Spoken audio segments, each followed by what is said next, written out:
હું જે કંઈ કહું તે તમે શાંતિથી સાંભળવા વિનંતી। આજે આપણે બધા ભારતના ગણતંત્ર દિવસની ઉજવણી કરી રહ્યા છીએ। આ દિવસ આપણા દેશ માટે ખૂબ જ મહત્વનો છે, કારણ કે આજના દિવસે આપણા દેશનું બંધારણ અમલમાં આવ્યું હતું। આપણે એક સાર્વભૌમિક, સમાજવાદી, ધર્મનિરપેક્ષ અને ગણતંત્ર રાષ્ટ્ર બન્યા હતા।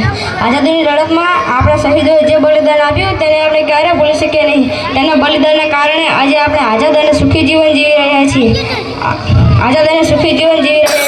આપણે આપણા દેશના વિકાસમાં પોતાનો ફાળો આપવા માટે સતત પ્રયત્નશીલ રહેવું જોઈએ। આપણે આપણા દેશની એકતા અને અખંડિતતા જાળવવા માટે કામ કરવું જોઈએ। આપણે સૌ ભારતીય હોવાનો ગર્વ અનુભવીએ છીએ। આપણે આપણા દેશને વિશ્વમાં એક મજબૂત અને સમૃદ્ધ રાષ્ટ્ર બનાવવા માટે સહકાર આપવો જોઈએ। આપણે આપણા દેશની બંધારણને માન આપવું જોઈએ અને તેના સિદ્ધાંત પર ચાલવું જોઈએ। આપણે બધા એકબીજા પ્રત્યે પ્રેમ અને ભાઈચારો રાખવો જોઈએ।